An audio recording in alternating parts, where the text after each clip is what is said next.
seorang pria tampan yang ditugaskan menjaga wanita cantik putri calon presiden.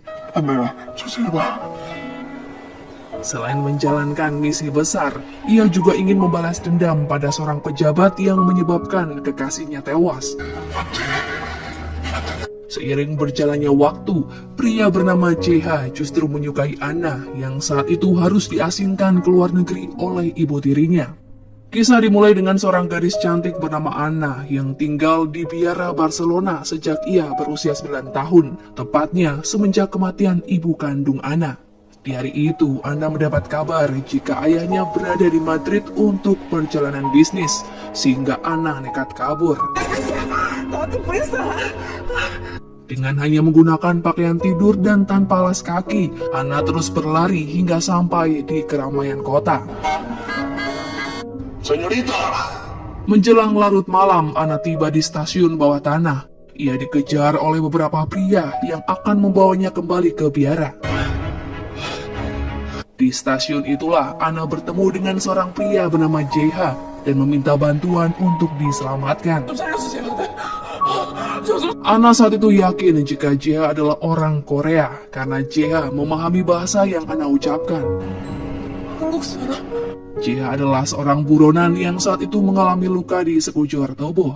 Entah kasus apa yang membelitnya, JH berusaha menghindari kamera CCTV yang tersebar di setiap sudut. Meski awalnya menolak membantu, JH akhirnya melawan pria yang akan membawa Anna pergi dengan paksa. Namun JH akhirnya mengabaikan Anna karena ternyata pria yang ia lawan adalah anggota polisi. Tak ingin menambah masalah dalam hidupnya, JH pun meninggalkan Anna yang terus memintanya untuk diantar menemui sang ayah. JH lalu menaiki mobil sewaan yang akan membawanya pergi ke bandara. Sementara Anna akhirnya berhasil ditangkap petugas polisi. 6 bulan kemudian JH kembali ke Seoul. Ia menggantungkan hidup sebagai pekerja serabutan karena JH memang tidak memiliki keluarga. Saat itu ia mendapatkan tawaran pekerjaan untuk memperbaiki spanduk di sebuah gedung perusahaan keamanan. Awalnya JH dilarang masuk oleh petugas yang berjaga, namun seorang cleaning service berkata jika manajerlah yang menyuruh JH memperbaiki spanduk di malam itu juga. Setelah memasang alat pengaman, JH mulai beraksi seorang diri. Ia tak sengaja memergoki pasangan selingkuh yang ada di dalam salah satu ruangan di gedung tersebut. Pria itu ternyata adalah calon kandidat presiden bernama Jang Sejun. Sembari menghabiskan waktu dengan wanita penghibur di malam itu, Sejun ternyata memiliki seorang istri yang tidak ia cintai. Wanita itu bernama Yojin yang sedang melakukan wawancara untuk kebutuhan pencitraan di depan publik. Saat itu, Sejun baru menyadari ada yang tak beres dalam dirinya karena setelah meminum segelas wine, tiba-tiba ia merasa sangat pusing.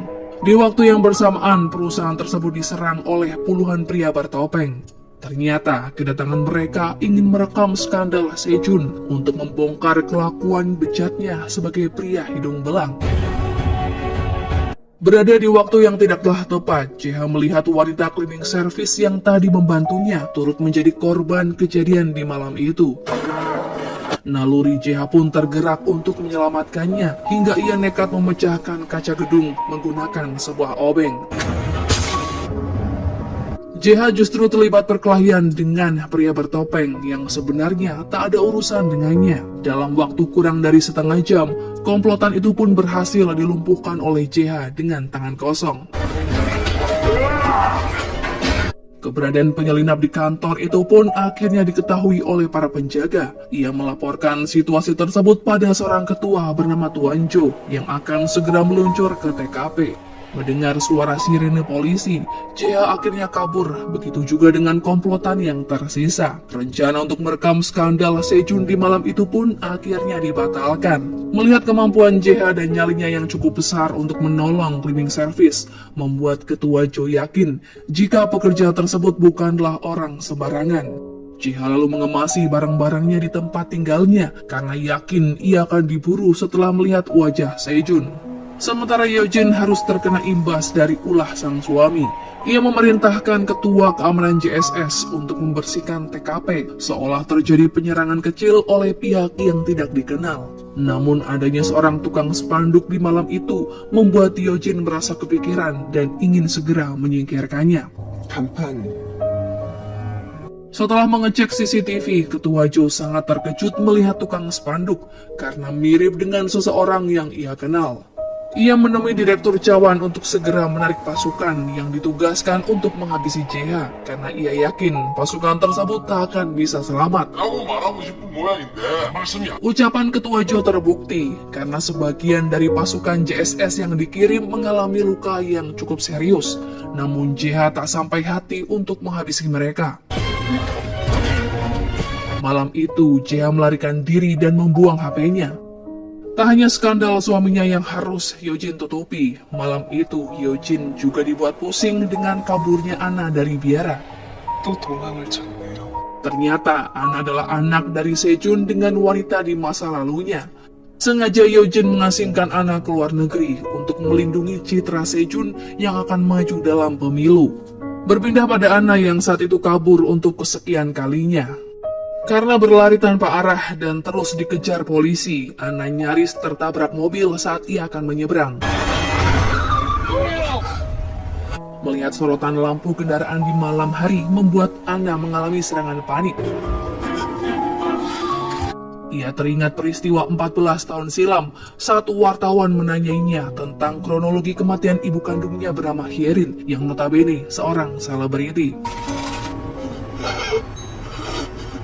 Karena saat itu Anna masih kecil, ia hanya ingat jika ibunya tewas setelah mengkonsumsi obat yang Anna berikan. Anna menganggap jika dirinya lah yang menjadi penyebab ibunya tewas karena salah memberikan obat. Kembali ke masa kini, keberadaan Anna membuat seorang desainer terkenal bernama Paul tercengang karena menganggap kecantikan Anna yang natural merupakan sumber inspirasinya. Sementara JH terlihat menepi ke sebuah pedesaan, ia menyamar sebagai tentara untuk mengelabui petugas di terminal. 소재 파악 정도는 할 수 있겠어. Terlihat Hyojin sudah kesal menunggu hasil pencarian Chaewon yang belum juga menemukan pria pemasang spanduk yang melihat skandal suaminya di malam itu. Ia pun tak bisa menunggu lebih lama, khawatir pria tersebut akan membocorkannya pada reporter atau kandidat lain yang bisa memberinya banyak uang. 사장은 반드시 찾아낼 겁니다. Di luar dugaan, Ketua Jo ternyata sudah lebih dulu mengenal JH, yang mana JH bukanlah orang yang bisa ditangkap oleh pengawal JSS. 렉스톤 재정의 중독 Ia pun menyebut jika kini JH dalam pelarian, bahkan menjadi buronan Interpol. JH adalah mantan anggota yang diberhentikan dengan tidak hormat. 제 휘하에 던진 겁니다. Hyojin meminta Chaewon terus melacak keberadaan JH dan menghabisinya agar tidak menimbulkan masalah. 네, 알겠습니다. Saat itu Sekretaris Kim memberitahu Hyojin tentang foto Anna yang sedang kabur yang justru diunggah oleh seorang desainer sehingga banyak pengikutnya yang mengenali wajah Anna. 이게 뭐야? Tak ada jalan lain, Hyojin memerintahkan sekretarisnya untuk membawa Anna pulang ke Korea karena Anna adalah satu-satunya alat agar Sejun tetap berada di dalam kendalinya. Meskipun Ketua Jo bekerja pada Hyojin, Sejun memerintahkannya untuk tetap melindungi Anna apapun yang terjadi. 내가 최유진하고 물박시로 살 수밖에 없었던 이유. Ketua Jo memberikan informasi jika Anna kini sudah aman bersama seorang agen bernama Miran. Di dalam pesawat, Anna diberi obat tidur agar ia tak memberontak. Miran berhasil membawa Anna tiba di Korea, meskipun ia mengelabui pramugari jika Anna dalam kondisi baik. 어제 너무 많이 마셨거든요. Sementara JH kini tiba di sebuah tempat terpencil di luar Seoul. Ia tak mendapatkan tumpangan untuk menuju ke pemukiman penduduk. Hingga suatu ketika, JH bertemu dengan pasangan tua yang mobilnya mogok. JH berniat membantu memperbaiki, hingga pada akhirnya ia berhasil dan diizinkan untuk tinggal di rumah si kakek. 바로 Kesulitan untuk melacak keberadaan JH, Chaewon menyuap kepala polisi untuk memberikan akses CCTV di seluruh tempat yang ia curigai. Awalnya JH mengira jika di tempat tersebut ia bisa tinggal cukup lama karena mereka membutuhkan seseorang untuk merawat kebun. Namun keesokan harinya muncul seorang pria yang ditugaskan untuk menghabisi JH. Pria itu bahkan nekat membakar pasangan si kakek untuk memberitahu keberadaan JH yang saat itu sedang membeli alat potong rumput. JH kembali tepat pada waktunya. Ia terlibat perkelahian dengan pria yang cukup sulit dikalahkan karena memiliki kecepatan tangan yang lumayan hebat. Pada akhirnya, JH berhasil mengalahkannya dan memaksanya untuk memberitahu siapakah yang memberikan perintah penyerangan. 누구야? Karena tak bisa diajak kompromi, JH mengancam akan menghabisinya saat itu juga. Hingga si pria itu pun akhirnya buka mulut jika ada seorang wanita yang cukup kuat yang mendalanginya. Kedatangan JH ke rumah Hyojin bertepatan saat Anna juga baru saja tiba dari bandara. Melihat wanita yang sangat ia benci kini ada di hadapannya, membuat Anna histeris karena dialah yang mengirimnya ke Barcelona untuk menjauh dari kehidupan sang ayah. JH menyamar sebagai petugas pengantar paket. Ia langsung menerobos masuk dan melawan beberapa bodyguard yang ada di depan pintu. Tak pernah Hyojin sangka, pria yang ia kira sudah tewas ternyata masih hidup dan bisa masuk ke rumahnya dengan mudah. JH memperingatkan Hyojin untuk berhenti mengusik kehidupannya serta orang yang ada di sekitarnya. Mendengar hal itu pun, Hyojin hanya tersenyum sinis, apalagi saat JH mengancam akan ada pertemuan kedua kali jika Hyojin mengabaikan peringatan itu. 왜 여기로 온 거죠? Ia pun menganggap JH terlalu bernyali, namun justru memudahkan Hyojin untuk menangkapnya. Ruangan itu pun seketika dipenuhi oleh pengawal Hyojin yang bersenjata dan seorang wanita berbaju merah bernama Sekretaris Kim. JH dimasukkan ke dalam bagasi mobil hendak dibuang ke suatu tempat. Kedatangan polisi yang ingin memeriksa laporan pencurian motor membuat mereka sedikit terganggu. Namun kesempatan itu dimanfaatkan oleh JH untuk melepaskan ikatan menggunakan oli yang ada di dekatnya. 집에 쥐가 들었어요? Sementara polisi masih memeriksa motor yang dicuri oleh JH. Di dalam garasi terdengar keributan karena JH berhasil meloloskan diri. Betapa terkejutnya Hyojin saat JH ternyata bisa mengalahkan puluhan pengawalnya dan kini menodongkan senjata ke arah kepalanya. Anna melihat keributan yang terjadi di rumahnya dan memergoki seorang pria hendak menembak Hyojin. Secara spontan ia meminta JH untuk menghabisi ibu tirinya yang kejam itu. Melihat Anna, JH teringat akan seorang gadis yang pernah meminta bantuannya.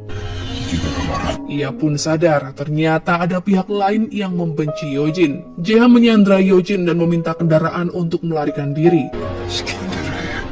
Hyojin tak bisa berkutik selain memerintahkan anak buahnya untuk patuh.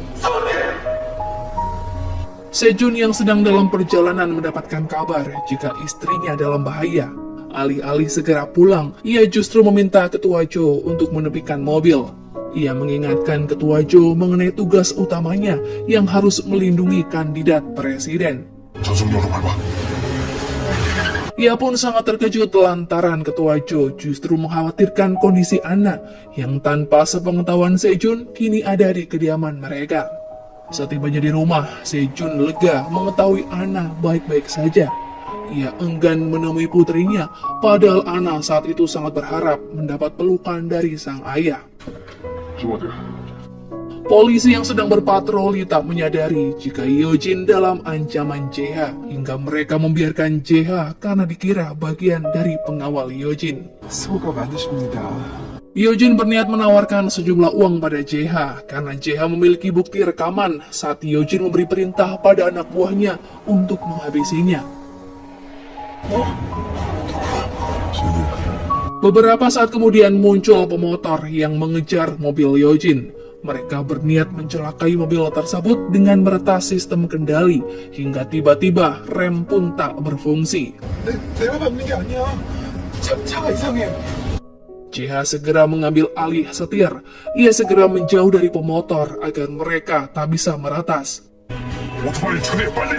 Melihat kejadian itu, Sekretaris Kim yang sedang membuntuti mobil Yojin dibuat panik karena ternyata ada seseorang yang ingin mengincar atasannya.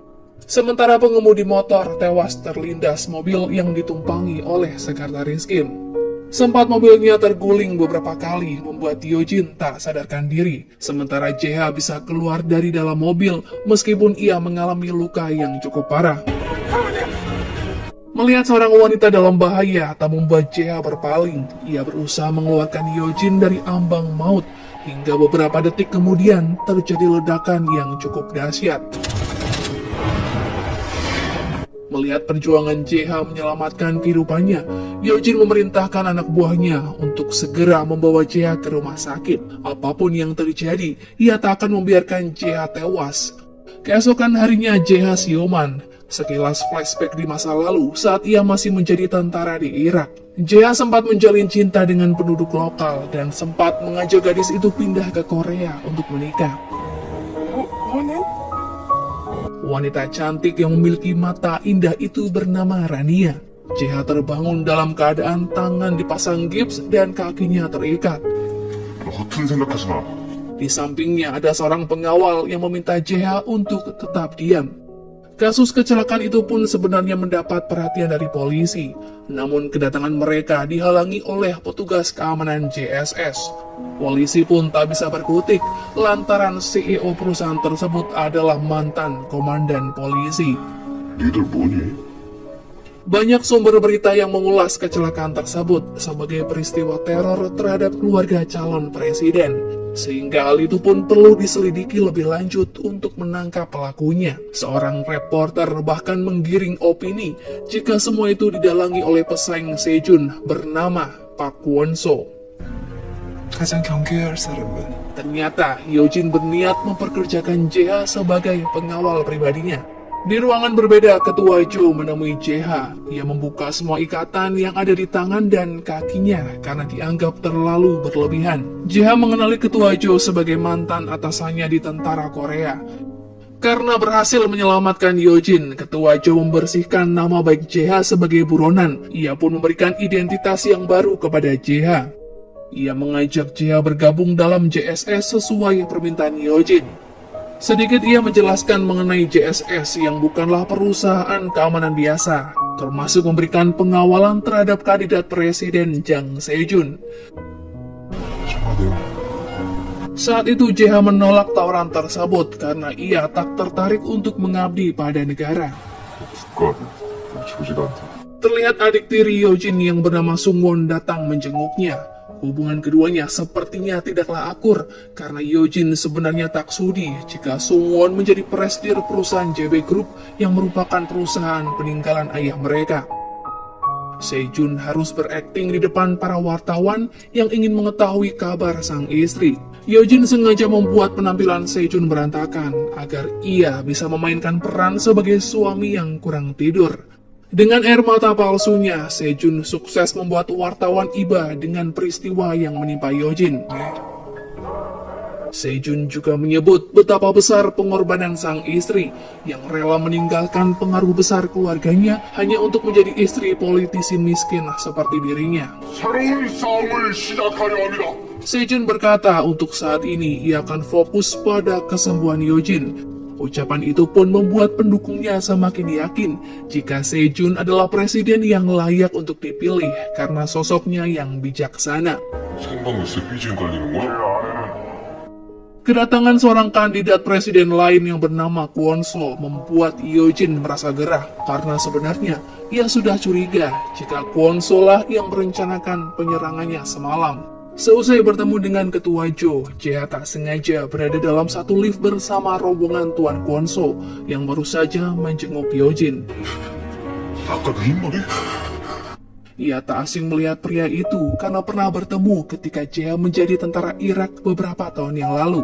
Yang mana Kwon-so adalah seseorang yang pernah ditemui Rania sebelum gadis itu tewas. Sempat JH bertanya siapakah pria berambut putih itu kepada salah satu petugas JSS. JH akhirnya tahu jika Kwon-so adalah kandidat terkuat calon presiden yang juga menjadi lawan Sejun. 새끼야! JH merencanakan sesuatu untuk membalas dendam pada pria tersebut karena diyakini ialah yang telah merenggut nyawa kekasihnya dengan tragis. Beberapa hari kemudian, JH diizinkan pulang. JH menyiapkan sebuah jebakan untuk menghabisi Kwon-so yang saat itu sedang merawat diri di sebuah tukang cukur profesional. JH memasang alat rakitannya yang ia selipkan pada jas Kwon-so. Benda tersebut akan terkoneksi pada sebuah pintu putar yang akan dilewati oleh Kwon-so yang bisa membuatnya tewas karena tersengat listrik. 신분증 좀 보여주시겠습니까? Gerak-gerik JH rupanya dicurigai oleh salah satu anak buah Tuan Kwon-so yang membuat JH yakin jika pria itulah yang tempo hari menyerang perusahaan JSS. Perkelahian singkat itu pun membuat JH dicari banyak pengawal hingga ia diburu menuju rooftop gedung. Dari ketinggian, ia melihat ketua Jo dan Yojin sudah menunggunya dan berniat membantu pelarian JH. Tanpa pikir panjang, JH pergi bersama mereka. Ia pun berterima kasih karena telah diselamatkan.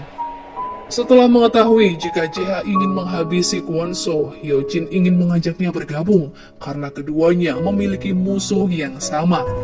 내가 들켜줄 테니. Yojin rupanya sudah tahu jika JH mengalami gangguan stres pasca trauma yang membuatnya tak bisa menembak lawannya. Ia berjanji akan memfasilitasi JH dengan tim terbaik dari JSS, mengingat Tuan Kwon-so sangatlah sulit untuk dikalahkan. PTSD 때문에. Saat itu JH hanya bisa terdiam, namun sepertinya ia menerima tawaran tersebut. Singkat waktu, JH kini mendapatkan kekuatannya kembali setelah gipsnya dilepas. Ia pun mendatangi perusahaan JSS untuk menemui ketua Jo. Sebelumnya, ia ditanyai oleh seorang master bela diri bernama Yongchun. Awalnya Yongchun mengira JH anak baru yang cupu sehingga berniat mengajarinya. Namun ternyata dengan jurus yang JH berikan membuat Yongchun KO, sehingga ia menganggap JH tak membutuhkan training. 야, 너 오늘 지대로 내가 가르치려고 했더니 Bergabungnya JH sempat membuat orang kepercayaan ketua Jo keberatan karena JH bahkan langsung ditugaskan untuk mengawal VVIP. Namun begitu melihat kemampuan JH mengalahkan anggotanya, mereka pun harus mengakui kehebatan JH. JH pun mendapatkan tugas untuk mengawasi Anna. Kehidupan Anna setelah kembali ke Korea masih seperti dalam kurungan. Ia kini dipindahkan ke sebuah rumah rahasia, ditemani pengawal wanita bernama Miran, seorang ART, dan dipantau sistem keamanan 24 jam. Miran saat itu mengeluh karirnya sebagai polwan akan jalan di tempat jika hanya mengawasi Anna selama setahun ke depan sampai pemilu digelar. 받고 사모님 경호로 승진할 줄 알았거든. Anna sempat bersedih lantaran ia mendengar ucapan Miran yang berkata jika ayahnya tak akan pernah datang untuk menjenguk Anna lagi. Dalam hati Anna bergumam jika ibu tirinya lah yang membuat sang ayah mengabaikannya hingga saat ini. 때문에 어쩌는 거야? Saat itu Miran mendapat kabar dari kepala medis jika JH akan ditugaskan di rumah rahasia. Rumor mengenai ketampanan dan kehebatan JH mulai menyeruak di kalangan JSS, sehingga membuat Miran sangat antusias untuk menyambutnya. 김지아 너 이제 죽었어. 미치. Sepanjang perjalanan, ketua Jo memberitahu JH agar menjaga identitas Anna dari publik, karena Anna adalah anak dari Sejun dengan wanita lain sebelum menikah dengan Yojin. 박관수 쪽에서 알게 되면 Bahkan sampai saat ini, hanya segelintir orang saja di JSS yang mengetahui tentang Anna. Dari kamarnya, Anna melihat pengawal tampan yang kini berjaga malam di rumahnya. Ia yakin pria itulah yang pernah menodongkan senjata ke arah Yojin. Anna pun dibuat penasaran alasan apakah yang membuat Yojin kini memperkerjakannya. JH mendapatkan informasi tentang kegiatan Anna sehari-hari yang berdiam diri di kamar karena Anna antisosial. Anna hanya akan keluar ketika ia makan dan mandi saja. ART juga bercerita tentang kondisi Anna yang mengalami serangan panik jika melihat cahaya terang atau lampu kilat yang bisa membuatnya mengalami amnesia sesaat. Malam itu, JH langsung bekerja. Tak sulit baginya untuk beradaptasi dengan seorang pria yang ternyata jauh di bawah leadingnya saat masih berdinas sebagai prajurit pasukan khusus. 네, 밸브. Saat mengecek CCTV, JH melihat Anna yang kesulitan menyalakan kompor saat ia akan memasak ramen. Wajah polos Anna saat itu membuat JH merasa terpesona. Ingin JH membantu Anna, namun ia tak mau melanggar aturan. 라면 끓여놔야겠다. Terlihat ketua Jo menemui seorang tim forensik untuk menganalisa mobil Yojin yang terbakar. Ia mendapatkan sebuah chips yang sepertinya bisa dijadikan bukti siapakah yang menyabotase mobil Yojin. Sementara Sejun dan sang istri terlihat menghadiri acara ramah tamah bersama pejabat. Sengaja ia menciptakan image yang baik sebagai pasangan harmonis di depan wartawan yang meliput. Yojin membuat Kwon So tak bisa berkutik dengan bukti chips yang kini ada di tangannya. 차차에서 친구도 나왔으니까. Kehidupan rumah tangganya yang jauh dari kata bahagia sepertinya kerap membuat hati Yojin teriris karena Yojin tak pernah merasakan arti kata dicintai oleh suaminya sendiri. Menganggap Anna sudah tidur setelah memantaunya lewat CCTV, JH pun mencari udara segar di luar. Sekilas ia melihat bayangan hitam di atap kamar Anna dan mengira ada penyelinap. Saat mengeceknya, ternyata bayangan tersebut adalah Anna yang sedang menyendiri ditemani seekor kucing. JH akhirnya tahu kehidupan Anna yang menyedihkan karena saat itu Anna sedang menangis merindukan ibu kandungnya. Ternyata selama ini Anna mengelabui petugas dengan meletakkan selimut listrik di atas ranjangnya jika ia ingin menghilang sejenak dari pantauan alat pendeteksi suhu tubuh. JH lalu memastikan keadaan Anna di malam itu sampai ia benar-benar tertidur. Keesokan harinya Miran dibuat kaget karena semalam JH ternyata menelponnya. Ia mengira JH ingin mengajaknya mengobrol hingga pagi itu Miran mengirimkan sarapan ke ruangan kerja JH.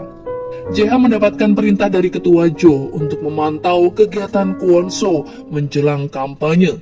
Yang ternyata pria itu sedang sibuk membagikan uang pada tim suksesnya. Saat itu Kwon So mendapat kabar jika seorang wanita yang cukup berpengaruh di negeri bernama Sunja telah meninggal dunia, yang mana wanita itu ternyata adalah bibi dari Yojin. Diceritakan banyak kalangan pejabat yang akan melayat karena suami dari Sunja adalah petinggi grup keuangan internasional.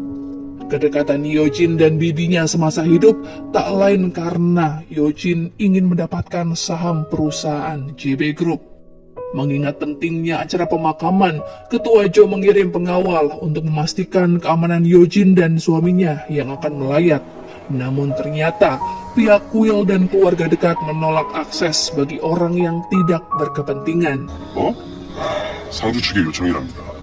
Yojin menduga jika kali ini pamannya akan berusaha menekannya terkait surat wasiat. 글쎄요. Ketua Jo pun tak bisa menjamin keamanan Yojin jika sampai timbul konflik dalam pertemuan keluarga itu. Karena hanya diperbolehkan mengajak satu orang pengawal, Ketua Jo memerintahkan JH untuk mengamankan VVIP. Seusai memberi penghormatan terakhir, Yojin diarahkan untuk mengikuti pertemuan keluarga. JH memberikan sebuah alat sensor yang mirip pena untuk berjaga-jaga, yang mana Yojin bisa menekannya 2 kali jika dalam keadaan darurat. 내가 이상하다 싶으면 한 Setelah Yojin masuk dalam ruangan tersebut, di dalamnya ternyata sudah ada beberapa anggota keluarga dari pihak suami Sunja untuk mendengar isi surat wasiat. Surat itu berisi jika Sunja menyerahkan semua kekayaan untuk sebuah yayasan yang sedang Yojin kelola. Paman Yojin pun berkata jika ia akan mengadakan rapat direksi untuk memecat Yojin dari perusahaan peninggalan ayahnya. Terlebih kini, Choi Sung Won juga sudah diangkat menjadi presidir yang baru. 이 사진 해임만은 무효야. Yojin tak terima dengan hal tersebut. Ia berusaha menghubungi sekretarisnya untuk membatalkan rapat. Namun sayang mereka telah mematikan jaringan seluler sehingga Yojin tak bisa menghubungi siapapun. Perbincangan mereka mulai menyulut emosi Yojin karena ibu tirinya membahas tentang ambisi Yojin yang ingin menjadikan suaminya sebagai presiden. 싸게 쳐서 받은 모양이구나. 응? JH yang menunggu di luar pun mulai tak tenang. Tanpa menunggu aba-aba, ia pun menerobos pengawalan di ruangan itu dan menyalakan alarm kebakaran. Ia mengeluarkan Yojin yang saat itu sedang putus asa karena suaminya sendiri tak berpihak padanya. 걱정하지 마세요. Yojin takjub dengan sikap JH yang mengambil tindakan tanpa perintahnya. Ia mulai berpikir jika JH memang bisa diandalkan. JH bahkan memberikan petunjuk pada Yojin agar ia terlihat kuat di depan keluarganya yang sedang menunggu di luar. Setelah berhasil keluar dari situasi yang membuatnya terpojok, Yojin langsung menuju ke Gold9, area terpenting di gedung JSS. Segera Yojin mengadakan rapat bersama Ketua Yo dan Chaiwan selaku CEO JSS. Sikap heroik JH untuk membantu Yojin membuat heboh JSS, hingga Miran pun semakin dibuat kagum dengannya. Yongchun merasa tersaingi dengan kedatangan JH karena kepala medis yang sedang ia incar selalu membicarakan JH. Ia mengajak JH untuk makan di sebuah restoran untuk membantunya menaklukkan hati sang kepala medis. Sengaja Yongchun berpura-pura mengalahkan JH agar ia terlihat keren. Namun Yongchun justru mengalami luka karena kepala medis ingin melerai keributan keduanya. Sementara itu di rumah rahasia, Miran dan ART membersihkan kamar saat Anna sedang mandi. Keduanya pun sempat penasaran mengapa Anna menggunakan selimut listrik. Diam-diam JH memantau Anna. Ia bahkan membantunya memasakkan ramen yang sebelumnya ingin Anna makan. Tak mau privasinya dilihat oleh pengawal, Anna sengaja menutup kamera CCTV yang mengarah kepadanya. 야, 왜 가는 거야? Ternyata Anna hanya ingin menikmati momen ia memasak sembari menari, seperti yang ia lakukan bersama ibunya dulu. Malam itu Miran berusaha mendekati JH. Keduanya pun berbincang mengenai tugas Miran saat di Barcelona, saat ia menjemput Anna untuk dibawa ke Korea.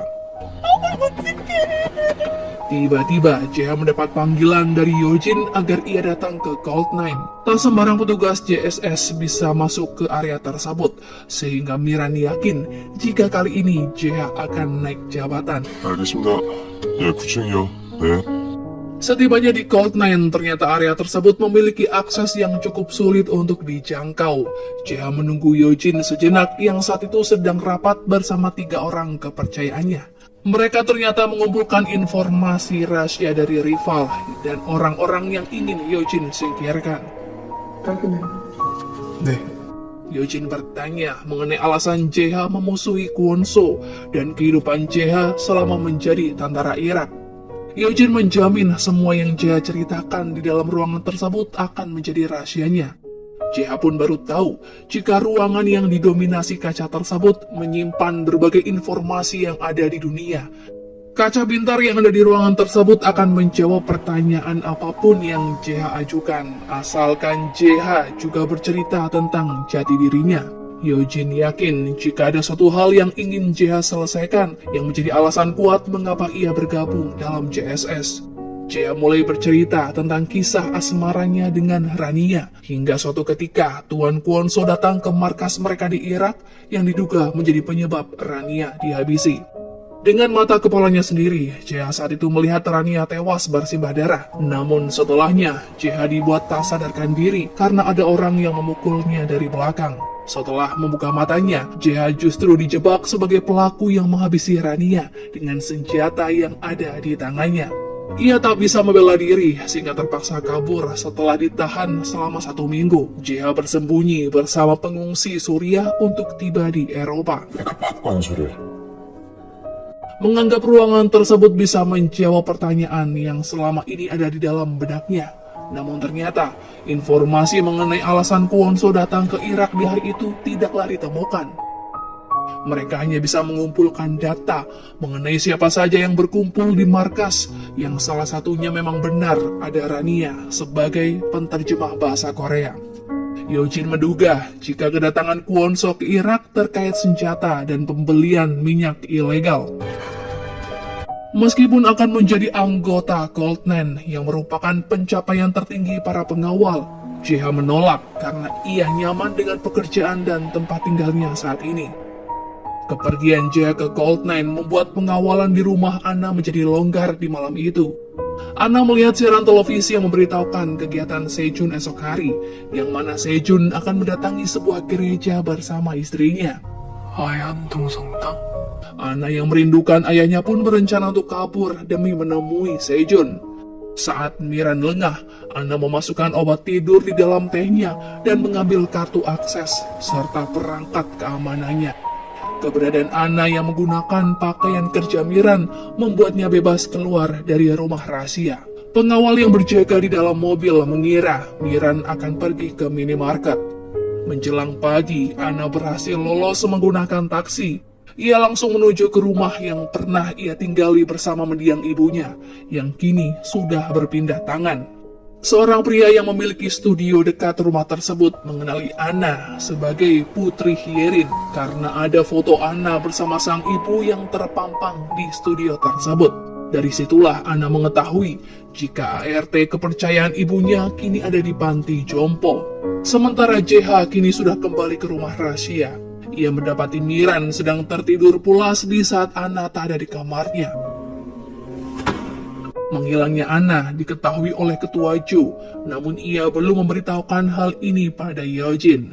Dari penggunaan kartu kredit Miran, mereka pun tahu Yeojin baru saja turun dari taksi menuju ke sebuah panti jompo. 그나마 정말 다행이야.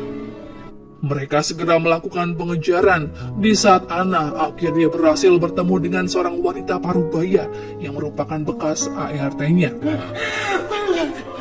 Sepertinya wanita tersebut mengalami gangguan kejiwaan, bahkan ia menyebut nama Yeojin sebagai penyebab Hyerin mengalami celaka. 그쵸. Mengetahui ada pengawal mengejarnya, Anna pun menyamar sebagai biarawati untuk keluar dari tempat itu. Tak membuang waktu, Anna langsung menuju ke gereja tempat acara misa akan dihadiri oleh sang ayah.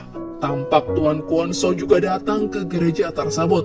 Sejun adalah orang yang pertama kali mengenali Anna, yang menjadi bagian dari salah satu biarawati yang akan melakukan paduan suara. 아빠, Jia pun panik mengetahui hal itu. Ia khawatir Anna akan memanggil Sejun dengan sebutan ayah. Mereka juga harus berhati-hati agar tidak menimbulkan kecurigaan jemaat yang hadir. Melihat wajah Yeojin yang sudah pucat pasi, Anna akhirnya tetap bungkam. Ia memilih pergi setelah menyanyikan lagu sembari meneteskan air mata. JH segera menyusul Anna yang akan pergi meninggalkan gereja. Namun ternyata Anna sudah menghilang dan meninggalkan sebuah pesan untuk Sejun. Ia berkata akan menunggu Sejun di sebuah tempat yang sudah ayahnya ketahui. Sebenarnya Sejun ingin menemui Anna, namun lagi-lagi ia tak bisa berbuat apa-apa saat Yeojin terus mengancam akan menghabisi Anna jika Sejun mengambil tindakan sendiri. Sejun seketika teringat peristiwa 14 tahun yang lalu, yang mana ia bahkan tak diizinkan untuk menghadiri pemakaman Hyerin yang saat itu dikabarkan tewas akibat obat terlarang. 안나도 죽게 될 거야. Seorang diri, Anna menunggu ayahnya datang di ruangan publik yang dulunya adalah taman bermain, tempat di mana Anna serta ayah ibunya sering menghabiskan waktu bersama. Dua orang pengunjung bersuah foto dan mengunggahnya ke internet yang tak sengaja memperlihatkan Anna ada di tempat tersebut. 맞네. Keberadaan Anna akhirnya diketahui oleh JH setelah Chaewon berhasil melacaknya menggunakan bantuan banyak tim cyber. Anna membayangkan jika ayahnya benar menemuinya, namun ternyata JH lah yang menemuinya sembari membawakan es krim yang dikatakannya adalah pemberian dari ayah Anna. Anna pun bercerita jika sejak kecil ia tak bisa memamerkan siapakah ayah kandungnya, karena saat itu Sejun adalah orang penting yang akan sangat berbahaya jika identitas keluarganya diketahui banyak orang. Tiba-tiba nafas Anna tersengal-sengal hingga ia pingsan. Sembari menunggu ambulans datang, JH memberikan nafas bantuan pada Anna. 안나 좀 세려. Melihat Anna yang belum juga siuman membuat JH panik. 안나야. 안나 좀 세려. Ketua Yo berusaha menghubungi 911, namun Chaewon melarangnya. Ia berkata ambulan rumah sakit JSS akan segera datang meskipun harus menunggu lebih lama. 대표님. 예스. Ketua Jo lalu nekat menerobos masuk ke tempat tersebut dan membawa Ana dengan mobilnya. JH mengemudikan mobilnya secepat mungkin menuju rumah sakit JSS. Ia memotong banyak jalanan yang membuatnya nyaris mengalami kecelakaan. Selama Ana mendapatkan tindakan medis, JH pun merasa kepikiran apakah Ana mengalami keracunan setelah mengkonsumsi es krim pemberiannya. Ana seketika sadarkan diri saat ia bermimpi buruk mengenai kematian ibunya. Karena saat itu, ia baru teringat akan kemunculan pria misterius. Dua pengunjung yang tak sengaja mengambil foto Ana mulai penasaran karena gadis itu mirip seorang sosok Barcelona Angel yang sedang dicari oleh desainer terkenal untuk dijadikan model. 착했네. Ia pun iseng mengunggah foto tersebut ke internet, barangkali ada netizen yang mengenalinya. Sempat JH marah pada Ketua Jo karena ia membatalkan ambulans 911. Ketua Jo rupanya punya alasan tersendiri karena memang begitulah situasi Ana. Mereka bahkan akan membiarkan Ana mati daripada mengeksposnya ke dunia. Terlebih, Ana juga sudah memiliki keinginan untuk mengakhiri hidup karena sebelumnya Ana sudah tahu alergi stroberi yang bisa membuatnya shock hingga meninggal. Ketua Jo mengingatkan JH jika akan banyak orang yang dikorbankan apabila JH salah mengambil langkah untuk melindungi Ana. 정말로 안나를 지키고 싶다면 자연스럽게. Berdasarkan keterangan Yongchun, Ana adalah gadis yang sengaja diasingkan ke luar negeri karena statusnya yang rumit, yang mana Ana terlahir saat Hyerin menjadi istri seorang sutradara terkenal. Namun sebenarnya, Ana adalah anak biologis dari Sejun. 그래서 자가 불쌍하다는. Di lain sisi, terlihat Yojin sedang berusaha membujuk seorang ketua partai untuk mengusung suaminya. Keduanya pun saling berbagi kelemahan masing-masing dan membuat suatu kesepakatan.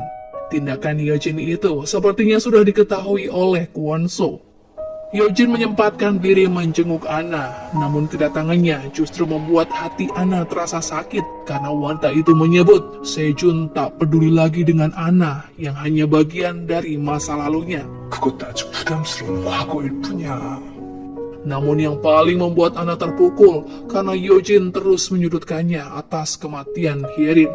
Padahal Ana yakin jika ibunya tewas dihabisi oleh seseorang, namun sampai saat ini ia masih tak berdaya mengungkap kebenarannya.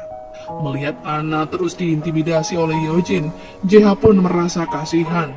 Ia berjanji akan membawa Sejun ke hadapan Ana. Sementara Sejun sedang bersiap melakukan pidato di depan mahasiswa untuk meraup suara dari kalangan muda. Seusai acara tersebut, ternyata seorang pengawal berkhianat dan berusaha menjebak Sejun dengan wanita penghibur. Beruntungnya, JH menyadari hal itu, ia pun segera membawa Sejun keluar dari gedung di saat polisi akan menangkapnya dengan tuduhan pelecehan. 그리고 이제 경찰들이 들이닥칠 거예요. Sepertinya polisi telah disuap untuk berkomplot dengan Tuan Kwon-so. JH ingin menepati janjinya untuk mempertemukan Ana dengan ayahnya. Ia pun membujuk Sejun agar bersedia datang, karena saat ini Ana mengalami gangguan psikis bahkan berniat untuk mengakhiri hidup. Seolah Ana sebenarnya tak ingin membebani kehidupan ayahnya. 어떤 말씀입니까? Terungkap alasan Sejun selama ini tak mau menemui Ana karena ia tak ingin menempatkan Ana dalam bahaya. Ia telah menjual jiwanya pada Yojin untuk keserakahannya. 안나는 인질이야. Awalnya Ana tak mau merespon kedatangan ayahnya, namun setelah semua orang pergi, Ana bisa bebas memeluk Sejun. 보고 싶었어요. Ana bertanya mengenai kematian ibunya yang diduga didalangi oleh Yojin. Sejun meminta Ana untuk melupakan kejadian itu, apalagi mengungkitnya, karena hal tersebut bisa menjadi penghalang keduanya untuk bertemu lagi. Sejun berjanji akan membuat kehidupan Ana lebih bahagia setelah ia menjadi presiden. Sejun juga akan mencarikan pria yang baik untuk mendampingi kehidupan Ana kelak. 아무 걱정하지 마. Pertemuan itu pun berakhir kecewa bagi Ana, karena Sejun tak bisa menjawab semua pertanyaan yang mengganggu pikirannya selama ini. Termasuk alasan kenapa Sejun tak berusaha menemui Ana setelah ibunya meninggal. 그건 어른들의 세계야. Setelah diizinkan pulang dari rumah sakit, Ana sempat bertanya mengapa JH membawa Sejun ke hadapannya, padahal hal itu cukup sulit dilakukan. JH berkata hal itu ia lakukan agar Ana tidak bertindak semaunya, yang membuat nyawa banyak orang dipertaruhkan. Kenapa 쓸데없는 약속을 한 것 같다. Kejadian yang menimpa Sejun membuat Hyojin geram pada sistem keamanan JSS. Ia memerintahkan untuk menyingkirkan pengawal yang berkhianat dan menyelesaikan kasus wanita yang akan menuntut Sejun dengan tuduhan pelecehan itu. Beberapa hari kemudian, Sejun memenuhi panggilan jaksa untuk menjalani pemeriksaan terkait dana kampanye. Kejaksaan juga datang ke rumah Sejun yang saat itu Hyojin lah yang menyambutnya. Hyojin berusaha melobi jaksa agar tidak begitu tegas pada Sejun. Sebenarnya tak hanya Sejun yang diselidiki, tapi ada beberapa anggota parlemen dan juga beberapa perusahaan keuangan turut diperiksa. Bahkan perusahaan yang memberikan dana kampanye pada kandidat presiden Kwon So. Hal itu pun membuat Kwon So kelimpungan. Ia berusaha membujuk kenalannya di kejaksaan untuk melepaskan rekan-rekannya yang terlibat. Mereka juga mulai resah dengan keberadaan seorang pengawal di samping Hyojin yang tak lain adalah JH. Berita mengenai kemunculan gadis Spanyol yang sedang dicari desainer Paul membuat geger publik. Banyak orang yang penasaran siapakah sosok tersebut yang dijuluki sebagai Barcelona Angel. Keberadaan Ana di sebuah rumah rahasia pun mulai diketahui oleh tetangganya. Dengan kekuatan media sosial, informasi itu pun cepat menyebar. Sementara Ana sendiri sedang dalam perjalanan pulang bersama JH. Awalnya keduanya terlihat canggung karena perbincangan di rumah sakit membuat Ana sedikit kesal. Namun suasana kembali mencair saat Ana mengingat kebaikan JH saat berusaha memberikan nafas bantuan kepadanya. Seorang pria yang ternyata adalah wartawan sempat melihat Ana ada di dalam mobil. Ia pun mengikuti Ana dan memfotonya saat tiba di rumah rahasia. JH mengetahui jika Ana sedang menjadi perbincangan hangat karena dijuluki Barcelona Angel. 빨리 오세요. Mengira JH akan memintanya untuk menghapus foto tersebut. Ternyata JH justru meminta hal yang sebaliknya. Ia ingin foto Ana sengaja diupload ke internet dan memberikan alamat Ana tinggal saat ini. JH juga meminta bantuan Yongchun untuk memberitahu wartawan jika sosok Barcelona Angel adalah putri dari artis Yerin yang kini ada di Korea. Hyojin mengetahui jika situasi Ana mulai tidak aman karena banyak orang yang membicarakannya di internet. Ia memerintahkan sekretaris Kim untuk memindahkan Ana sekarang juga karena ternyata sudah banyak wartawan yang mengetahui di mana Ana tinggal. Namun karena kehabisan waktu, Hyojin memerintahkan Chaewon untuk segera melenyapkan Ana sebelum Ana membuka mulut di depan wartawan tentang siapakah ayah kandungnya. Awalnya, Chaewon keberatan karena perintah itu cukup berbahaya, apalagi menyangkut putri calon presiden yang akan terpilih. Di luar dugaan, salah satu orang di timnya ternyata komandan pasukan yang siap melakukan apapun atas perintah Hyojin, termasuk menghabisi orang yang membelot. Chaewon pun akhirnya tak bisa berkutik. 지금 대표님이 건넬 사람이 Keselamatan Ana kini ada di tangan JH karena pasukan Chaewon sedang menuju ke rumah rahasia. Ketua Jo tak bisa berbuat banyak karena ia juga harus mengawasi Sejun yang masih dalam pemeriksaan. Setibanya pasukan Chaewon di rumah rahasia, mereka langsung berpencar, sementara komando pasukan bertugas menghadapi JH. JH menyingkirkan sniper yang disiapkan untuk membidik Ana jika Ana mulai menyinggung tentang Sejun. JH menghadapi komandan pasukan yang cukup mahir bela diri. Ia pun berhasil mematahkan tangan pria tersebut, namun JH juga mengalami luka di bagian kepalanya. Setelah situasi aman, JH memberi kode pada Ana. Ia pun bersiap untuk menemui banyak orang yang sudah menunggunya. Mereka mengambil foto Ana dan menanyakan identitas Ana yang sebenarnya. Di waktu yang bersamaan, Hyojin juga tiba di rumah tersebut. Ia dibuat panik saat Ana akan menyebut siapakah ayahnya yang asli.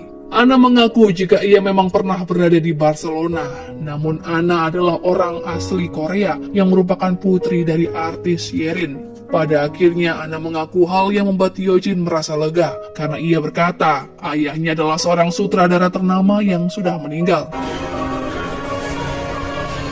Tak ingin Ana bertindak di luar batas, Sekretaris Kim segera mengambil foto Ana menggunakan kamera flash yang seketika membuat Ana mengalami serangan panik. Kejadian itu pun mengundang perhatian para wartawan, apalagi saat Hyojin tiba-tiba muncul dan menyebut Ana sebagai anak asuhnya. Setelah kejadian itu, Hyojin berniat menghukum Miran karena lalai menjaga Ana. Hyojin pun menanyakan pada JH apakah maksud JH melakukan semua ini. JH beralasan agar Hyojin tak perlu khawatir lagi jika Ana terekspos sebagai putri Sejun, karena Ana sendiri sudah menyebut siapakah nama ayahnya di mata hukum. Malam harinya Ana kembali merasa kesepian, namun kini ia mulai berpikir, sejak keberadaan JH di sampingnya, ia bisa mengumpulkan keberanian untuk berdiri tegak di depan wartawan tadi siang. JH mengawasi Ana yang saat itu sedang melamun di atap kamarnya. Ia pun sedikit malu saat Ana memergoki keberadaan JH sedang mengintip. Ana pun menyuruh JH menemaninya. Ia berterima kasih karena sejauh ini JH selalu peduli dengan keselamatan Ana. Dengan perasaan sedih, Ana menceritakan kisah masa lalunya. Ia pun masih merasa bersalah dengan kematian ibu kandungnya. Melihat hal itu, JH berusaha menenangkan Ana dan memberikan bahunya untuk bersandar. Keesokan harinya, kepala polisi menemui Tuan Kwon-so. Ia memberikan informasi penting tentang pengawal hebat yang ada di sisi Hyojin, yang tak lain adalah bekas anggota pasukan khusus di Irak. Keesokan harinya, Ana membuat semua orang di rumah terkejut. Ia kini merasa nyaman berada di sekitar mereka dan ingin sarapan bersama setiap hari. 굿모닝. Di lain sisi, JH menemui Hyojin di Cold Nine. Ia menegaskan tak tertarik masuk dalam dunia politik dan hanya ingin capres Kwon-so tewas di tangannya. Menurut Hyojin, menghancurkan mimpi besar Kwon-so jauh lebih menyakitkan daripada kematiannya. Ia menawarkan sebuah cara yang sepadan untuk membalas dendam pada perbuatan Kwon-so. Melihat pengorbanan JH untuk melindungi Ana, Hyojin sempat berpikir jika kini JH menganggap Ana sebagai korban yang harus dilindungi dan tak ingin nasibnya tewas sia-sia seperti Rania dulu. 자기랑 말싸움을 했으면 뭐 하겠어. Hari itu Ana ingin Miran menemaninya untuk pergi ke klinik karena Ana harus mengambil obat. Ia pun mulai terbiasa dengan keramaian di depan rumahnya karena banyak penggemar yang ingin meminta foto dan tanda tangan. 같이 사진 찍을래요? Setibanya di klinik JSS, Ana bertemu dengan Yongchun yang memperkenalkan diri sebagai master bela diri. Ana pun tertarik untuk berlatih sembari mengisi waktu luang. Saat akan pulang, ia tak sengaja bertemu dengan Choi Sung-won yang mengaku sebagai paman Ana. 네가 나 살렸다. Meski saat itu, Ana sendiri menganggapnya sebagai orang asing karena tak pernah bertemu sebelumnya. Kedatangan Sung-won di sana sempat membuat Hyojin dan JH merasa terkejut. Apalagi saat Sung-won berniat mengajak Ana untuk makan bersama. Hyojin memberikan izin pada Ana untuk pergi dalam pengawasan JH. Ternyata Sung-won ingin mengajak Ana ke seorang psikiater yang sempat menangani Ana saat ia depresi dengan kematian ibunya. 선생님, 그래도 기억을 하네. Hal itu pun membuat Ana merasa berada di tempat yang nyaman karena ia bisa mendapatkan terapi. Selagi Ana berkonsultasi, Sung-won mengajak JH ke ruangan berbeda. JH pun mempercayakan keamanan Ana pada Miran. 잠시 여기 좀 부탁 좀 할게요. Sung-won rupanya ingin JH berada di pihaknya, namun tetap melindungi Ana karena ia yakin Ana akan lebih memilihnya ketimbang Hyojin. 누나같이 있지 말고 그 신부 Dari ucapan Sung-won, JH merasa ada yang tak beres sehingga mengecek keberadaan Ana, yang ternyata Ana sudah menghilang dari rumah sakit tersebut. JH pun semakin panik karena ia tak bisa menghubungi Miran dan seorang pengawal pria yang tadi menjaganya. 혹시 아까 전에 여기 있었던 그 고한 날씨 어디 갔는지 아세요? Sung-won pun menghilang dengan cepat seolah ia merencanakan penculikan terhadap Ana. Hyojin dibuat frustasi dengan kelakuan Sung-won dan memerintahkan anggota JSS untuk menyerang pengawal Sung-won di markasnya. Cawan kesulitan untuk melacak mobil yang membawa Ana pergi karena plat mobilnya yang palsu. Ia juga kehilangan dukungan dari kepala polisi untuk mengecek CCTV di jalanan. 네가 찢어졌네? JH berhasil mengejar salah satu anak buah Sungwon dan menerima perintah darinya untuk datang ke sebuah tempat seorang diri jika ingin Ana tetap aman. Sempat dibuat panik dengan keadaan Ana, ternyata JH merasa tertipu karena Sungwon rupanya mengajak Ana ke sebuah villa di tepi laut. Ana bahkan terlihat sangat senang dan baik-baik saja. 아, 왜 이렇게 오래 걸렸어? JH memberi laporan pada Yojin jika Ana sudah ditemukan. Yojin memperingatkan adik tirinya untuk bermain-main dengannya, apalagi menyangkut kondisi Ana. Ana mulai percaya pada Sungwon karena keduanya sama-sama membenci Yojin. Ia pun memikirkan tawaran Sungwon untuk tinggal di villa. Terlebih sebenarnya, Ana juga tidak memiliki tempat tujuan. Keberadaan JH di sisinya kini membuat Ana semakin merasa aman. Melihat kedua pengawalnya bersenang-senang menikmati suasana pantai, Ana juga menginginkan hal tersebut dari JH. Sejak saat itu pun, keduanya semakin dekat. Kebahagiaan terpancar dalam wajah Ana membuat Sungwon merasa senang. Ia menganggap pengawal dan asisten rumah tangga juga bagian dari keluarga Ana yang harus dilindungi. Malam itu Ana merasa memiliki keluarga yang seutuhnya. Berbeda dengan JH yang selalu waspada karena ia masih penasaran tentang rencana yang akan Sungwon lakukan. Sungwon sebenarnya hanya ingin Ana berada di pihaknya untuk menjadi perisai agar Yojin tak akan berani merebut perusahaan JB Group. 있었으면 좋겠어. 나의 수호천사. Sepertinya Sejun juga berada di pihak Sungwon karena saat itu ia menghubungi dan menanyakan keadaan Ana. Ia juga mengingatkan JH untuk tetap menjaga Ana dengan baik karena esok hari ia akan selesai diperiksa. Karena terlalu banyak minum, membuat Ana merasa tak nyaman, hingga JH membantunya memberikan air untuk mengkompres wajahnya. JH juga memberikan HT agar Ana sewaktu-waktu bisa menghubunginya. 부정기? 뭐 어디서 이상한 소리가 들려? Setelah mengecek keadaan sekitar, JH pun memeringkan tubuhnya di sofa. Ana berinisiatif memberikan selimut pada JH, namun kala itu ia menyadari JH sedang berkeringat dingin yang kemungkinan akibat mimpi buruk. Peristiwa tentang kematian Rania yang begitu tragis memang masih menghantui JH karena ia merasa gagal melindungi orang yang ia cintai. JH terbangun dalam keadaan ketakutan dan secara spontan memeluk Ana yang ada di hadapannya. Setelah ia menguasai diri, JH dibuat salah tingkah dengan sikapnya yang bisa jadi membuat Ana merasa marah. Ternyata Ana justru merasa hatinya berbunga-bunga karena kini ia mulai menyukai JH. JH berniat meminta maaf atas kelancangannya, namun ia ragu hingga Ana akhirnya menghubunginya terlebih dulu untuk mengucapkan selamat malam. 김재야, 잘 자.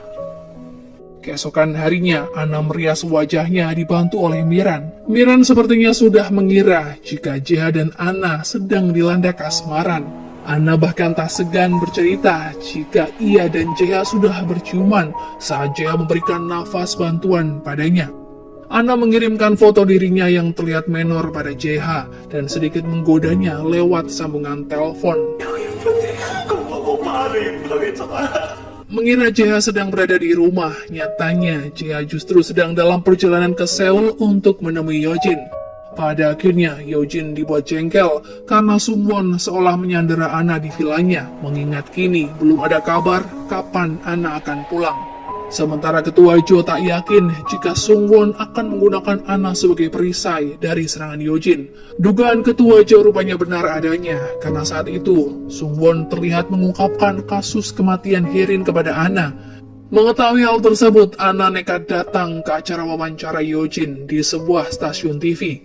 Saat itu Yojin mengklaim jika ia bersahabat dengan ibu kandung Ana. Yojin merasa bertanggung jawab untuk menjaga Ana, terlebih setelah mengetahui Ana kini yatim piatu. 고은 여수를 돌봐오신 거군요. Melihat kedatangan Ana yang di luar skenario membuat Yojin panik. Apalagi saat Ana terus mencecarnya dengan berbagai pertanyaan mengenai hubungan antara Yojin dan Hyerim sebelum ibunya menjemput ajal. 엄마의 행적에 대해 알고 싶어요. Sebenarnya, JH tak setuju dengan tindakan Anna yang justru membahayakannya karena secara langsung menyerang Yojin. Anna tak akan menyerah karena sesuai laporan rumah sakit, ibunya diduga merasa kesakitan setelah mengkonsumsi obat yang ia minum. 고통에 몸부림치다가 죽은 거야. Anna yakin jika ada seseorang di malam itu yang meracuni ibunya. Mulai saat ini, semua kehidupan Anna menjadi tanggung jawab Sungwon. Ia menyiapkan tim keamanan khusus untuknya dan kebutuhan pribadi Anna yang mengurusi penampilan serta kostumnya. Melihat Yojin kesulitan mencari jalan keluar, Sekretaris Kim berniat mengambil langkah sendiri. Karena sedari awal, ia memang sudah mengusulkan untuk melenyapkan Anna, namun tidak pernah dihiraukan oleh Yojin. Hari itu juga Sekretaris Kim mengirimkan pasukan untuk menyerang Yojin dengan gas beracun. Beruntungnya, Jea menyadari hal tersebut dan langsung menghubungi Yojin untuk menghentikannya. Namun saat itu, Sekretaris Kim lah yang menjawab telepon Jea. Sekretaris Kim memang berencana menyingkirkan Jea sekaligus, karena keberadaan Jea telah banyak merubah rencananya. 질서가 있고 평화로웠어. JH mengamankan Anna lewat lubang ventilasi agar Anna bisa mencari jalan keluar, sementara ia akan menghalau pria bertopeng yang mulai menyerangnya. JH berkata jika inilah satu-satunya jalan agar keduanya tetap hidup. Dalam perkelahian itu, JH gagal merampas masker oksigen sehingga membuatnya semakin melemah. Anna melihat pria yang ia cintai mulai tumbang, sehingga ia memutuskan untuk melompat dan menyadarkan JH. Namun Anna justru menjadi sasaran pria bertopeng yang ingin menghabisinya. JH muncul di waktu yang tepat di saat pria itu mengetahui keberadaan Anna yang sedang bersembunyi. Gas yang terhirup oleh JH rupanya membuatnya tak kuat hingga ia pun pingsan. Beberapa saat kemudian barulah Miran dan pengawal muncul untuk mengevakuasi keduanya. Setelah kejadian tersebut, Jea membawa Anna ke rumah rahasia karena menganggap tempat tersebutlah yang paling aman. Sungwon pun berencana mengerahkan tim keamanan ke rumah itu. 그렇게 하지. 내 잘못하면 보내놓게. Sementara di kantor kejaksaan, Yojin telah menunggu suaminya di hari itu yang dijadwalkan akan selesai menjalani pemeriksaan.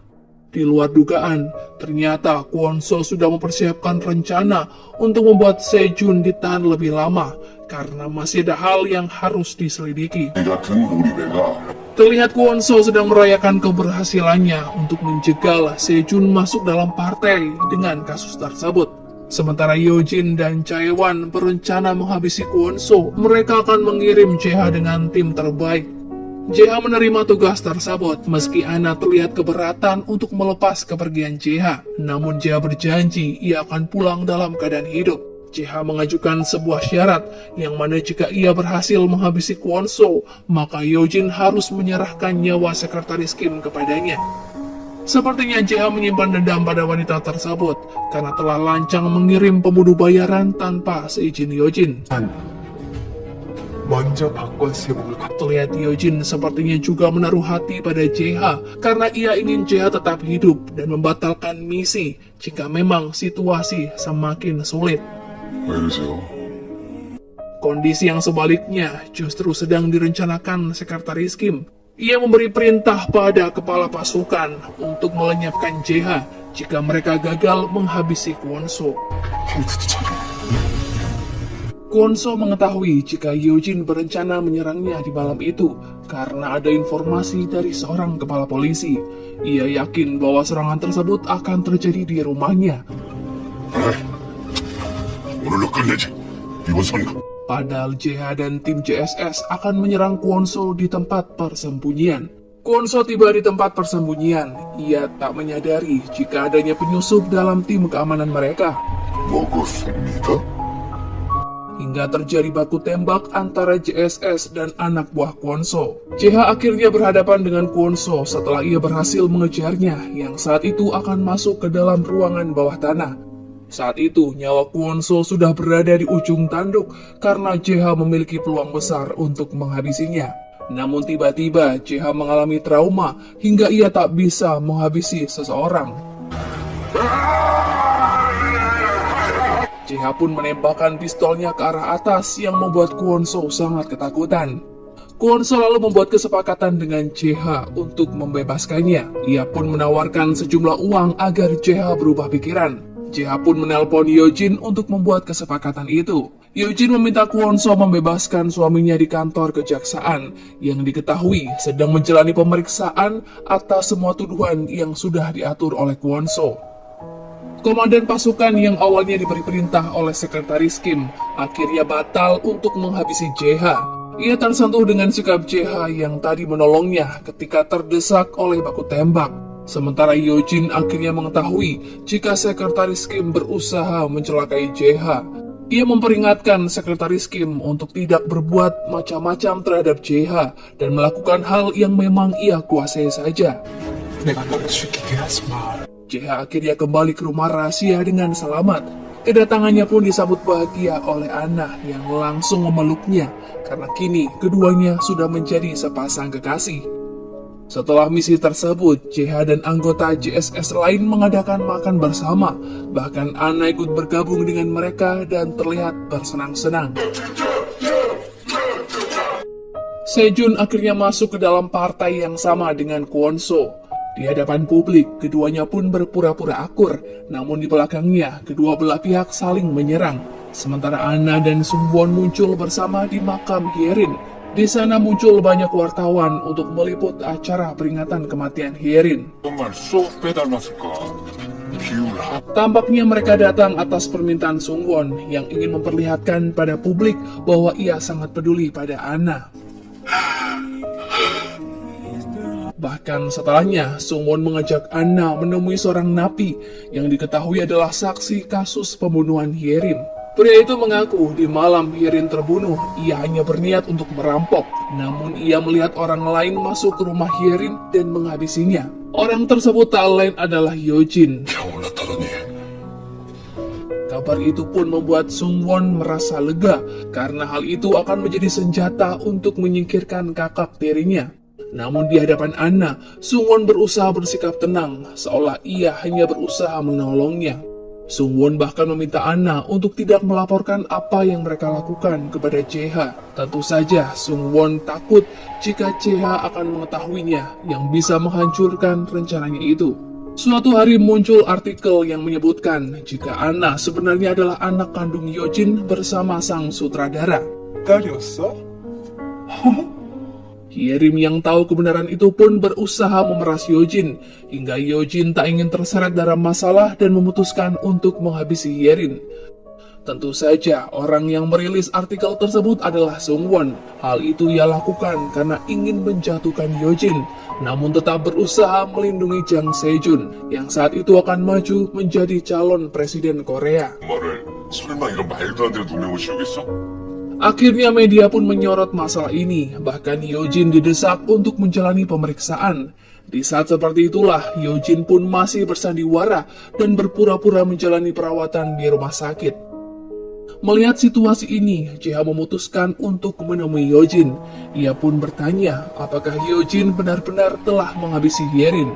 JH sadar Anna akan tetap mencurigai Yojin. Ia pun dibuat bimbang apakah dirinya akan membiarkan Anna atau menghentikannya. Yojin sendiri meminta JH untuk membiarkan Anna berpikir demikian. Akhirnya ia pun mengaku jika ia bukanlah pelaku yang menghabisi Hyerin. Namun Yojin berkata jika ia mengetahui siapakah pelaku yang sebenarnya. 혜린을 죽이지 않았어. Selama ini baik Anna dan Sejun percaya Yojin yang telah menghabisi Hyerin. Yojin membiarkan hal tersebut karena ia ingin membuat keduanya percaya jika benar Yojin mampu menghabisi orang lain. 진짜 범인이라니까. Beberapa waktu kemudian, ditemani Sejun, Yojin akhirnya muncul di kantor polisi untuk menjalani pemeriksaan. Tapi yang mengejutkan, di depan awak media, Yojin buka suara dan berkata jika Anna adalah anak kandung suaminya dengan artis Hyerin. Sejun berusaha menyelamatkan citra dan karir politiknya saat konferensi pers. Ia menceritakan kisah yang menggambarkan Hyerin sebagai sosok pengganggu kehidupan rumah tangganya dengan Yojin. 저와 헤어질 것을 종용했고 Semua itu terjadi saat Sejun pernah mencalonkan diri, namun ia kalah. Yojin lah yang saat itu membuatnya bangkit kembali. Ia juga mengungkap jika Yojin yang membantunya masuk menjadi anggota parlemen. Semua yang dilakukan Sungwon untuk memfitnah Yojin atas kematian Hyerin tidaklah berhasil. Sungwon meminta maaf atas apa yang ia lakukan pada saudara tirinya itu. Namun hal itu tak bisa mengubah keadaan jika Yojin ada di lokasi saat Hyerin tewas di malam itu. Usai bertemu dengan Sungwon, Yojin teringat jika di malam Hyerin tewas, Hyerin sempat memohon agar ia membebaskan Anna. Yojin tak bisa mengabulkan permintaan tersebut. Di lain sisi, JH mencoba menggunakan ruangan Cold Nine untuk mendapatkan jawaban tentang siapakah yang menghabisi Hyerin.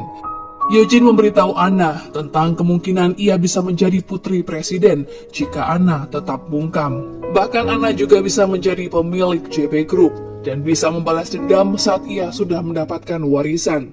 고안나가 아니라 Saat itu Anna berusaha menekan Yojin untuk mengungkap siapakah sosok yang telah menghabisi ibunya. 얘기하고 싶은 거예요? Yojin justru menjawab jika Anna akan kehilangan orang-orang yang ia cintai, termasuk Miran dan seorang pengawal pribadi yang selalu melindunginya. 제아가 당신을 죽일 거야. Anna tak yakin jika hal itu akan terjadi karena JH akan lebih dulu menghabisi Yojin. 김재아. Di lain sisi, JH mulai mengintai seorang pria bernama Kim Suk-han, yang tak lain adalah seorang dokter yang juga putra presiden saat ini. Lewat bantuan informasi di ruangan Cold Nine, JH mengetahui sebuah data yang dimiliki oleh sang dokter. Sementara JH terus mengikutinya, dan pada akhirnya ia mengetahui jika dokumen itu disimpan dalam sebuah flash disk. JH kemudian berusaha mencuri data itu. 거기였구나. Akan tetapi, karena si dokter memiliki pengawal yang sangat banyak, ia pun bisa kabur dari pantauan JH. Namun saat akan pergi menggunakan mobil, tiba-tiba anak buah Kwon-so bersama pasukannya datang untuk merebut data itu dengan cara menghabisi si dokter. Hingga tiba-tiba datanglah JH yang membantunya. 의자 내리시죠. Saat dalam pelarian, JH berhasil mencuri data itu dari tangan si dokter dan membuat anak buah Kwon-so mengalihkan target mereka untuk memburu JH. Beruntungnya JH bisa lari dari mereka dengan melompat ke sebuah mobil, meskipun JH harus tertembak. Bantuan pun datang dari ketua Jo yang langsung membawa JH untuk menyelamatkan diri. Dalam pelarian itulah, ternyata luka JH sangatlah parah. 기다려봐. Sementara Yojin yang mendapat kabar dibuat khawatir dengan kondisi JH. Sedangkan Anna yang sedang tertidur langsung dibangunkan oleh Miran yang memberitahu kondisi JH yang saat ini sedang sekarat. Hal itu membuat Anna panik, tapi Anna tak bisa langsung pergi ke tempat JH berada.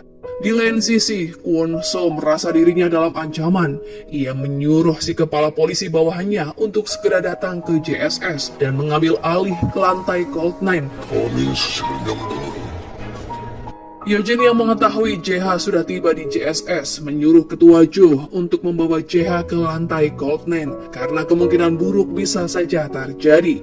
JH kini telah menjadi incaran semua orang di konsorium karena memegang data yang sangat penting. Ia langsung menyuruh kepala medis kesehatan JSS untuk segera melakukan operasi pada JH. 경찰이 올 거야.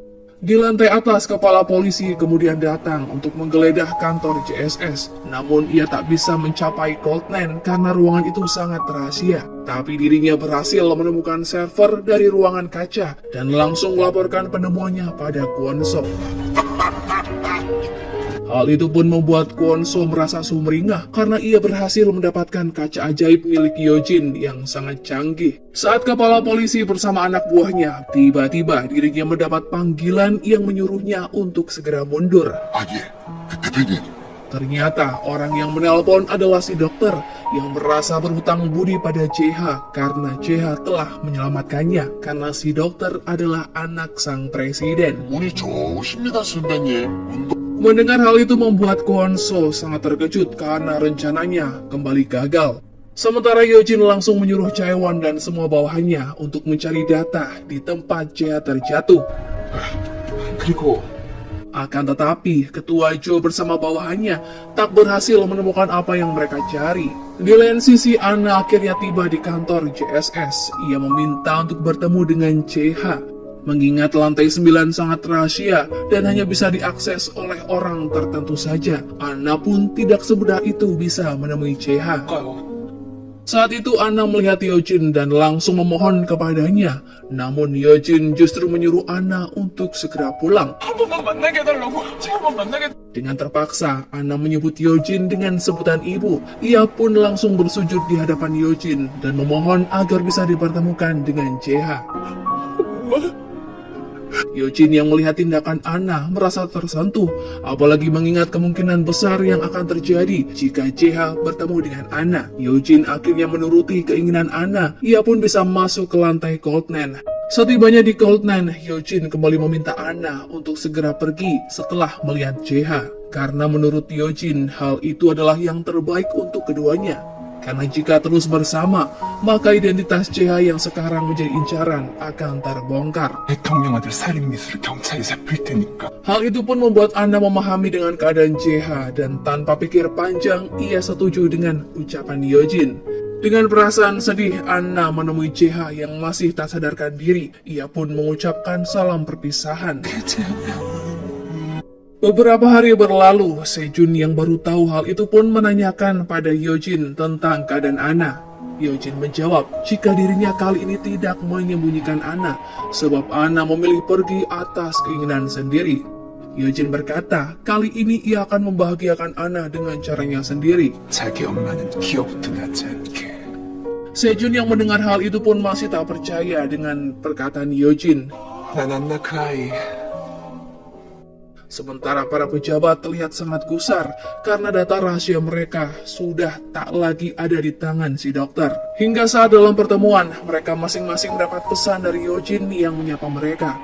Hal itu membuat mereka berpikir jika sekarang Yojin telah memegang data rahasia mereka. Mereka pun memberi selamat pada Yojin karena kini Yojin telah resmi menjadi anggota konsorium.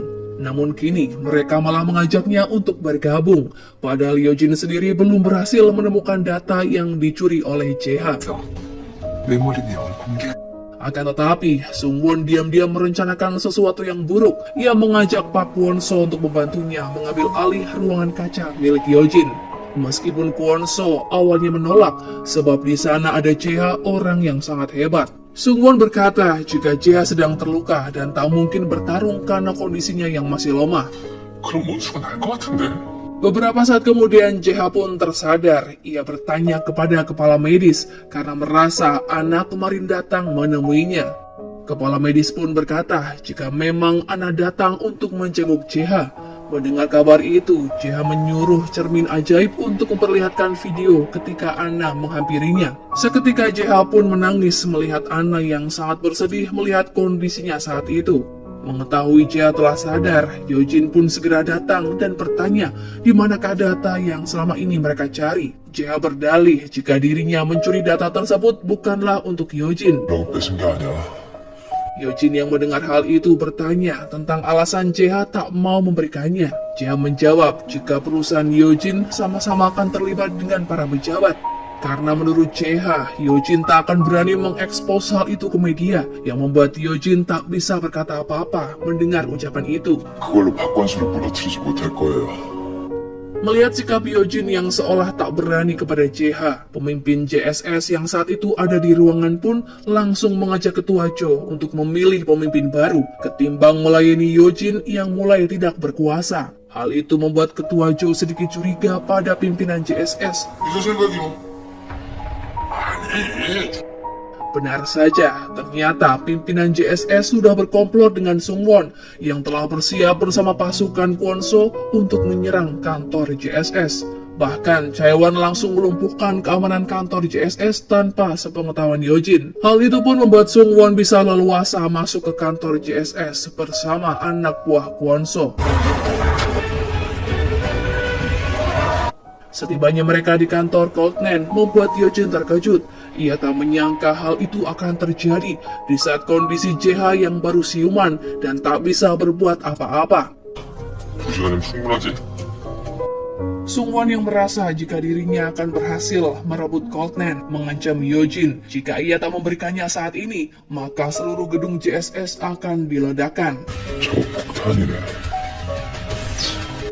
Meskipun dirinya terdesak, Yojin berusaha tetap tenang di hadapan Sungwon dan juga Kwonso yang saat itu melakukan video call. 제가 잘 간직하고 있지요.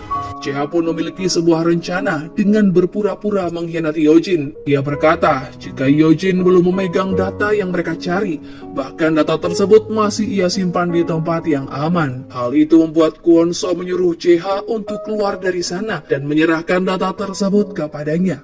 Yojin yang melihat kondisi JH masih lemah pun bertanya, apakah JH sanggup untuk bertindak dalam kondisinya saat ini. JH hanya bisa berkata jika semua ini telah berakhir. Ia ingin Yojin menikmati waktunya dengan tak lagi datang ke ruangan cermin lagi. 클라우드9 버리고 밖으로 나오세요. Yojin mengingat kembali momen saat ia pertama kali bertemu dengan JH yang tanpa sadar pertemuan tersebut membuatnya semakin berubah menjadi lebih baik. Tak lama kemudian JH pun pergi dari tempat itu. Yojin kemudian menyuruh cermin ajaib miliknya untuk menemukan keberadaan cucu dari Chaiwan. Ia pun menyuruh pembunuh bayaran untuk menghabisinya. Hal tersebut membuat Chaiwan bersujud meminta maaf pada Yojin dan memohon untuk tidak melibatkan keluarganya. Yojin yang sudah terlanjur emosi menyuruh pimpinan JSS untuk menukar nyawa cucunya dengan nyawanya sendiri. Tanpa pikir panjang, pimpinan Chaiwan pun mengakhiri hidupnya sendiri. 아저씨입니다. Kejadian itu pun membuat Sungwon yang melihatnya merasa ketakutan karena ia tak menyangka Yojin ternyata tak kenal ampun.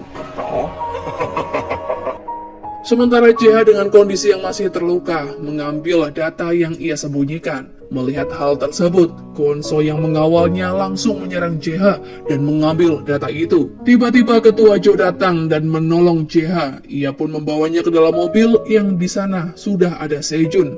JH yang sudah muak dengan semua yang terjadi kemudian meletakkan data tersebut. Ia pun langsung pergi untuk mengakhiri dendamnya.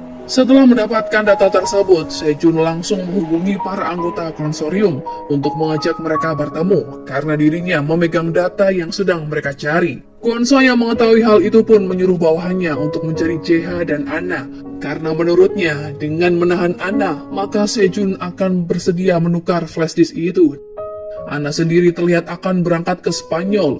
Dirinya langsung dibawa oleh pasukan Kwonso. Hingga tak lama kemudian, Kwonso menghubungi Sejun untuk segera datang ke Goldman karena Anna sekarang menjadi tawanannya. Sejun yang mengetahui hal itu tanpa pikir panjang langsung memerintahkan Ketua Jo untuk pergi ke lantai Goldman. Sementara JH yang sedang mencari Kwonso mendapatkan panggilan telepon dari Miran jika Anna sedang ditahan oleh Kwonso. Mendengar hal itu, JH langsung pergi ke tempat tersebut seorang diri dan tanpa persiapan. JH berusaha mengalahkan anak buah Kwonso yang jumlahnya sangat banyak. Dengan susah payah, JH berhasil mengalahkan mereka. Saat itu, JH melihat Anna akan dibawa oleh seseorang. JH pun melawan dan menyelamatkan Anna. Namun karena kondisinya yang masih lemah, JH kali ini dengan mudah dikalahkan oleh mereka. Ia pun hanya bisa pasrah melihat Anna dibawa pergi. Setibanya di kantor JSS, Yongchun bersama pengawal berhasil melumpuhkan anak buah Sungwon dan juga bawahan Kwonso yang membawa Anna.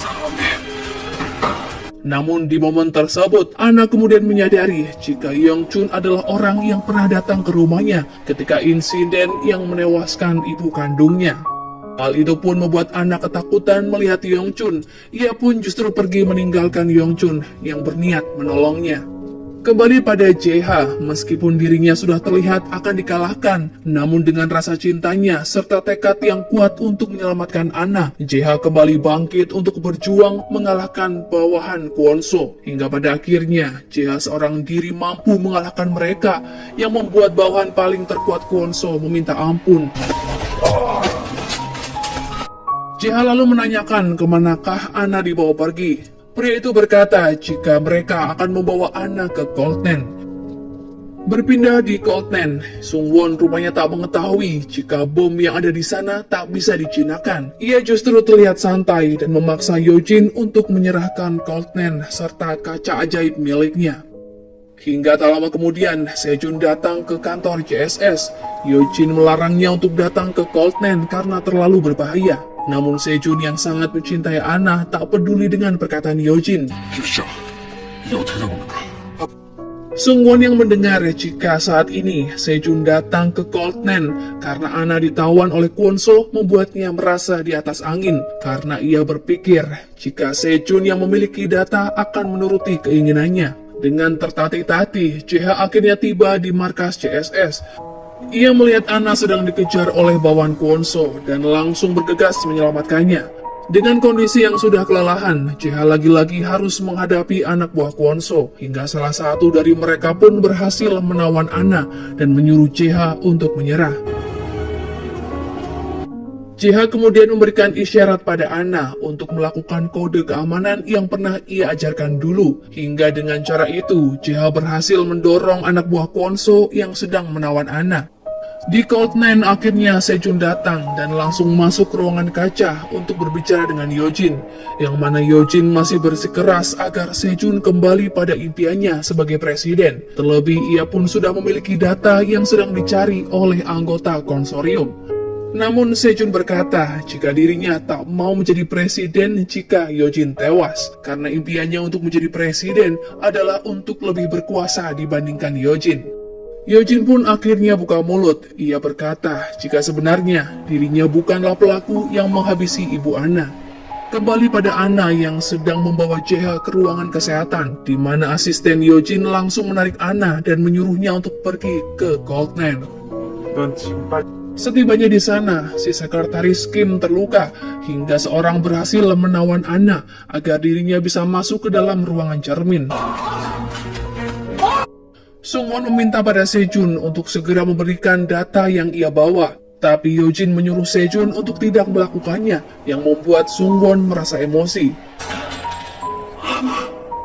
Sementara JH yang baru tersadar berkata pada Ketua Jo jika bom yang dibawa Sungwon tak bisa dijinakkan oleh siapapun. Hal itu membuat Sungwon panik, ia pun memohon pada Yojin untuk menyalakan lift kembali agar dirinya bisa kabur. Namun keadaan semakin memburuk ketika daya listrik di sana tiba-tiba menurun yang membuat lift benar-benar mati. Dalam keadaan panik, mereka terlihat seperti keluarga karena Ana dan Sejun berusaha mengobati Yojin. JH dan Yongchun berusaha pergi ke lantai Cold9 dengan cara manual. Melihat JH datang ke Cold9, Sungwon kembali menawan Ana agar dirinya tak bisa keluar dari tempat itu. Dengan terpaksa, JH menuruti keinginan Sungwon dan akhirnya Sungwon bisa pergi dari tempat tersebut. Sementara JH berusaha menjinakkan bom, namun tak ada waktu yang tersisa bagi mereka untuk keluar. Yojin kemudian mengorbankan dirinya dengan menahan bom di ruangan kaca, karena dengan hal itu ledakan akan berkurang. Namun pada akhirnya Sejun memutuskan untuk menemui Yojin dan meminta pada JH untuk menjaga Ana selamanya. Ana yang menyadari keputusan ayahnya hanya bisa menangis, sementara Yojin dan Sejun saling meminta maaf di detik-detik terakhir kematian mereka, hingga ledakan pun benar-benar terjadi. Meskipun Sejun dan Yojin tewas, namun JH, Ana dan sekretaris Kim akhirnya bisa selamat. Beberapa waktu berlalu, anggota konsorium serta Sungwon terlihat lega karena mereka bisa terhindar dari masalah karena data yang mereka cari ikut terbakar dalam ledakan. Hal itu pun membuat Kwon-so tersenyum bahagia, namun ternyata di hadapannya sudah ada JH yang langsung membawanya untuk pundir. Sementara Sungwon harus mengalami nasib naas saat akan pulang, ia baru menyadari jika anak buahnya sudah menjadi bawahan Yojin. Setelah mengalami banyak kejadian dalam hidupnya, JH dan Ana terlihat menjalani hidup dengan bahagia. Keduanya pergi ke Spanyol bersama-sama seperti janji sebelumnya. 뭐가? 아, 나 근데